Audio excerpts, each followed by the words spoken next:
Good afternoon. I'm Toby Thaler. I have been a resident of Seattle and an active member of the Fremont community since 1972. I've been a member of the Fremont Neighborhood Council for most of that time. I'm currently the board chair, president. I'm also a founding member of Seattle Fair Growth. Fremont has a proud history of progressive innovation, including being the birthplace of Seattle recycling. Thank you, Armin Stepanian, anybody who remembers him. And the Fremont Public Association, which is now solid ground and fled to Wallingford. In the 1980s, coming out of the Boeing recession, one of Seattle's booms was underway. The city government decided we needed to increase zoning capacity for housing, even though the zoning capacity at the time was far greater than needed to accommodate expected midterm population growth at that time. Fremont, Ballard, and other neighborhoods organized, pushed back against the city government, and we were able to reach a compromise with the city during negotiations. In the 1990s, development and growth pressure from the first tech boom continued. Pressure from neighborhoods led to the creation of a nationally recognized neighborhood planning program. Thank you, Jim Deers, Mayors Charles Royer and Norm Rice. Even so, affordable housing continued to become more difficult to find. The Central District's gentrification was well underway and resulted in the wholesale displacement of the heart of Seattle's African American community. Since the brief pause of the Great Recession 10 years ago, Seattle's boom continues faster than ever. Housing is even more unaffordable. The homeless population rises with the rent. Transit and traffic are abysmal. Unfortunately, the city government under Mayor Ed Murray decided to impose a top-down solution to these problems rather than working with communities. Neighborhood planning is defunded in the current city budget. Neighborhood engagement consists primarily of chaotic charrettes. A truly inclusive process could determine how Seattle's neighborhoods will accommodate a rapidly growing population and how the impacts of that growth will be mitigated. Such a progressive and empowering process was forsaken by those who occupy this building and the tower across the street. The city needs to carefully define its proposed land use actions to meet policy objectives with the lowest possible impact. The purpose of the State Environmental Policy Act, SEPA, is to facilitate this process by requiring that the negative impacts of alternatives be explored. The city has failed to do so. We residents are left with SEPA appeal to push the city to assess those impacts and devise mitigation measures and seek better alternatives to accompany the city's proposed wholesale upzoning proposals. Our request is simple.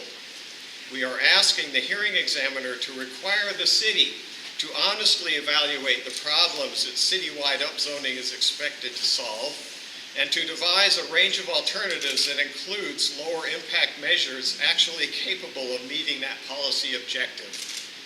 We all agree housing affordability and the quality of life in Seattle are at great risk.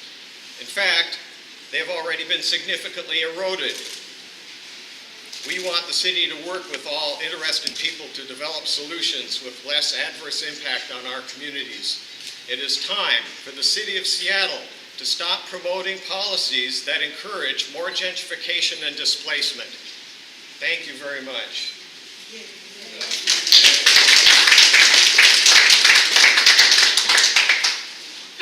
Hello, my name is Kasima Lee, and I serve as a board member at the Beacon Hill Council.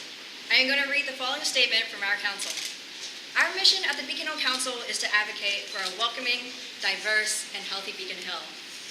To understand our position, you have to understand who we are. We are a neighborhood that for decades builds and rebuilds community, absorbing and continuing to absorb people who have been displaced by racial covenants and redlining, by the U.S. racial incarceration of our Japanese Americans during World War II, by the Vietnam War, and by the Somali Civil War. Our neighborhood is 80% people of color, 44.4% immigrant populations, refugees, and those born outside of the United States, and 36% non-English speaking. 1 out of 5 of our Beacon Hill residents are poor. Our position is simple. We want a neighborhood that has a balanced mix of market rate, affordable, low-income housing and rentals as reflected in our 2011 Beacon Hill Neighborhood Plan. It was approved in 2012 by Seattle City Council and reaffirmed in our June 2016 neighborhood survey. We want to be safe and secure. We want to have parks and supportive human services for our residents. We want to be able to address environmental challenges that we face due to vehicular and airplane air and noise emissions. The city's aggressive drive to increase housing development capacity without regard to our neighborhood plan has increased housing and rental costs, accelerating our neighbors' displacement in the Beacon Hill area. Our own board member, Esther Little Dove John, has lived under the threat of eviction since summer of 2016.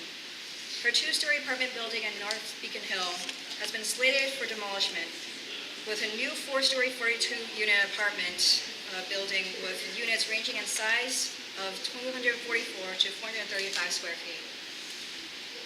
We looked to the draft environmental impact statement to document the anticipated impacts of MHA redevelopment. The alternatives to consider a necessary mitigation in our neighborhood. It was extremely frustrating to find that the final EIS is silent on the specific impacts of MHA on Beacon Hill, as well as the alternatives considered and mitigation provided. In good faith, we commented and brought up our unique issues, such as being a neighborhood that is constantly used as a cut-through to get between freeways and major arterials, and increasing noise pollution from increasing aircraft flights. The city states that our comments have been noted. However, the final EIS was not amended nor mitigation provided for our specific issues. And for these specific reasons, we joined the Seattle Coalition for Affordability, Livability, and Equity to appeal the final EIS and to advocate for our neighborhoods. Thank you.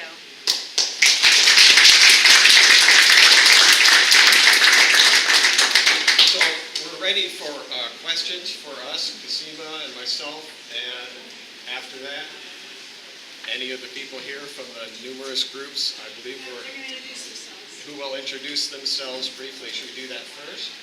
Couple questions. Any questions? Mr. Mayor, you mentioned in your talk, you mentioned lower impact measures. What would be examples of the lower impact measures would be? Okay, one of the purposes of the upzones, the purpose is not to increase density or housing supply per se. The purpose of the upzones is to generate revenue under the mandatory housing affordability program for construction of low-income housing. An option that doesn't require destruction of existing affordable housing is for the city to allocate funds to construct that housing without doing the upzones. The problem we have is not enough revenue flowing towards construction of housing. So what is the alternative for generating that revenue? I'm not an expert on the city budget. However, it is clear that there is a lot, it's a how many billion-dollar budget? I would actually prefer to defer to Sarah Jane Siegfried on the revenue stream sources. The decisions are made by the city council. Right, we've been advocating for... Closer to the microphone, please. Right, I'm Sarah Jane Siegfried from Seattle Fair Growth, part of the coalition, and we have been advocating for the commercial business tax, the head tax that is still before the city council, and a lot of that would be dedicated to building this kind of affordable housing. Another alternative would be to have higher fees under the MHA program for the commercial program. Part of the deal, the grand bargain, was to allow the commercial downtown developers off the hook. They get a very low percentage. If you look at New York, Boston, other cities, they have much higher percentage. Another problem with our program is, in comparison to other cities, it's not a true inclusionary zoning program. The statute explicitly allows the city to require low-income housing on site when projects are developed, and other cities use that provision in other states with similar laws to require the housing on site. The Fremont Neighborhood Council for example, goes to Capitol Hill Housing to get subsidized low-income housing in our neighborhood, but the city doesn't require developers to pay enough or have a high enough percentage for there to be any of that low-income housing in our neighborhood. That's why the word inclusionary was dropped by Mayor Murray early in the process. It's not a true inclusionary zoning proposal. Okay, can we go down the list, go down the row now? So starting over here, we're gonna each introduce ourselves and why this group joined. Hi, I'm Myra Latosic. I am Vice Chair of the Beacon Hill Council of Seattle, and our group joined because we are concerned that our neighborhood will lose affordable housing under this plan, that the gentrification will continue from what we've seen in the past several years, and that it will exacerbate, and we will lose the low-income population that now lives in Seattle. Okay, briefly. My name is Steve Zemke. I'm chair of Tree Pack. We live in the Emerald City, but the Emerald City is losing its trees and tree canopy because of the rapid development that's going on.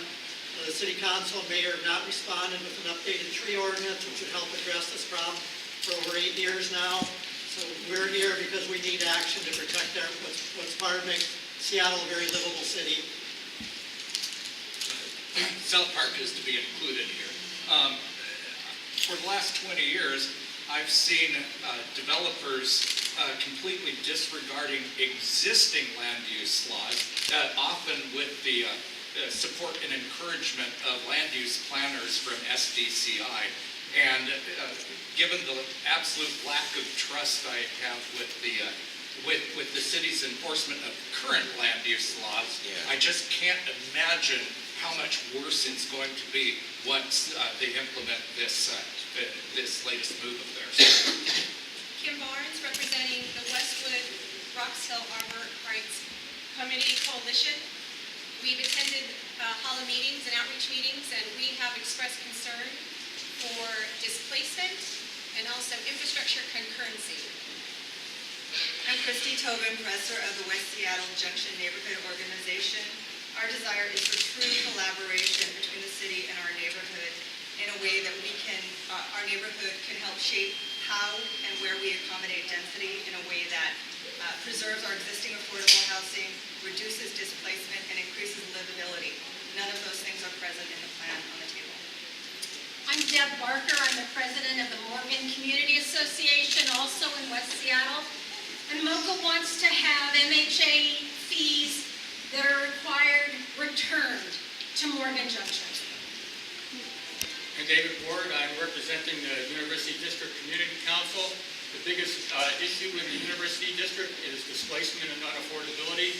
The University District used to be one of the cheapest places in the city to live, but the UW said we want to make the University District South Lake Union North, which of course is creating substantial high rises. One of the developers in the U District said that it would take an income of $80,000 a year to live in the U District, which is $30,000 more than 70% of the people in the U District make, which is causing significant displacement there. My name is John Stewart, and I represent the Ravenna-Cowan neighborhood. We support all of the issues raised in the appeal, and we'll be filing our own appeal today also. I'm Bill Bradford. I'm in the Jackson Place neighborhood of the Central District. We're concerned about the displacement of people of color and low-income people. The proposal upzones almost 1,000 single-family homes. What we're seeing in the central area is the replacement of these homes with $700,000, $800,000, $900,000 townhouses. This does not create affordability. The net proposal will yield, in 20 years, 44 on-site affordable units and only 218 additional units in affordable housing, low-income projects. This is unacceptable within the central area. I'm Rick McLaughlin. I'm here from the U District Small Business Association. Ultimately, we're looking for the Seattle City Council to mandatory make small business impact studies a part of upzones as they go through neighborhoods. We actually go through and assess how upzoning, core business districts will change through, high-rise buildings and assess the way that the existing community culture can survive and thrive and as changes happen. I'm Jane Nichols. I represent Save Madison Valley. We formed a 501c3 in order to raise funds to fight the very city that's supposed to be protecting us. Specifically, our issue is a forest, an urban forest, 14,500 square feet of urban canopy that will be simply clear-cut to make way for high-end rise apartments and a mega supermarket. Generally, something is wrong when there's this many people rejoined because something is so wrong in Seattle now that this many communities have to band together to say, stop, listen to us, we're the people of this city, the neighborhood.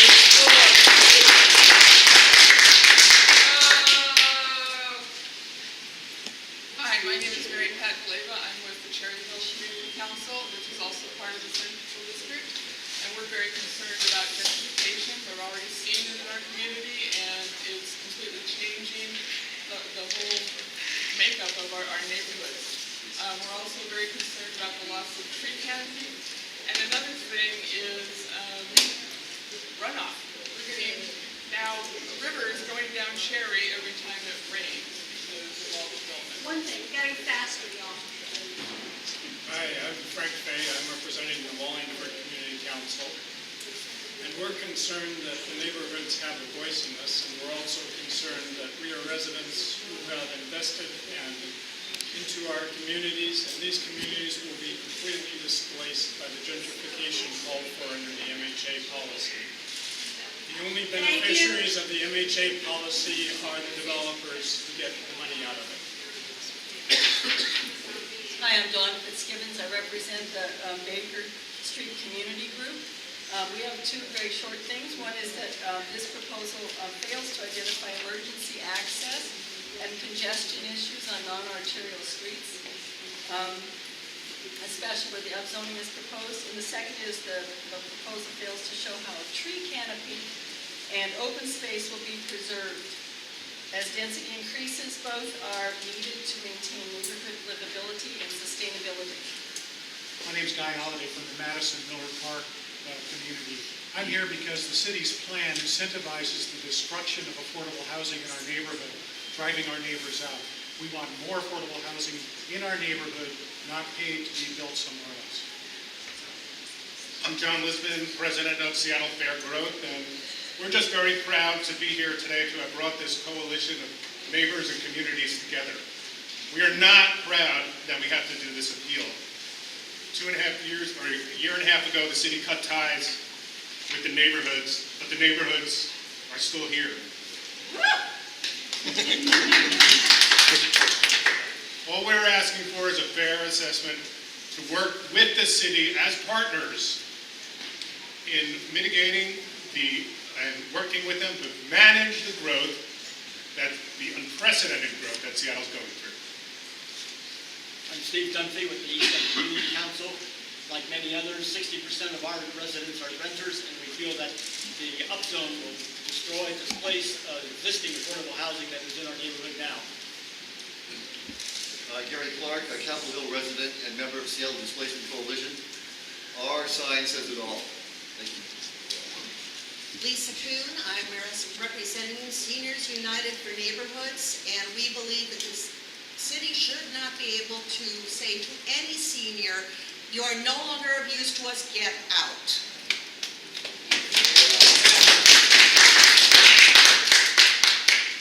I'm Denise Durr from Citizens of Architectural Diversity, and we believe that density plans must respect, preserve the unique architectural and cultural identities of Seattle's diverse neighborhoods.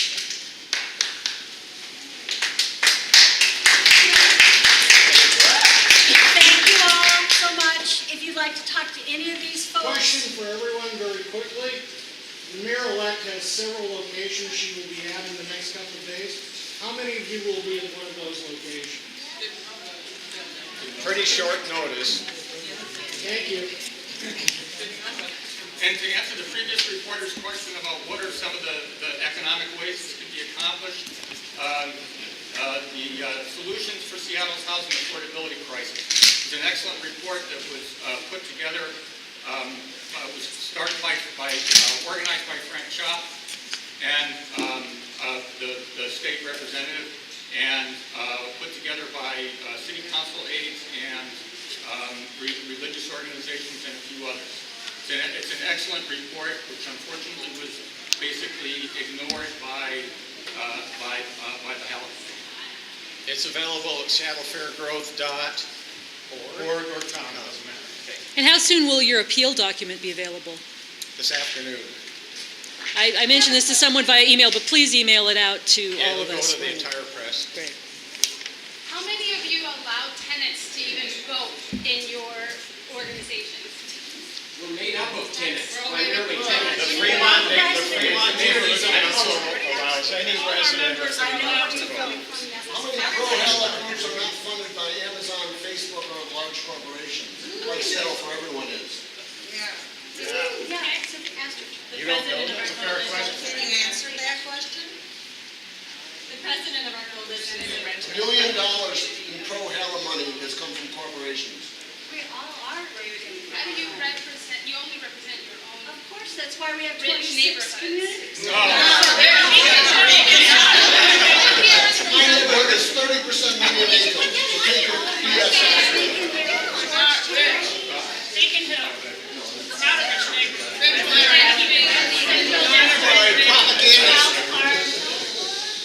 I make $15,000 a year. I'm a renter. Any other questions from the real press? We're available. So the other way that we're talking about trees and so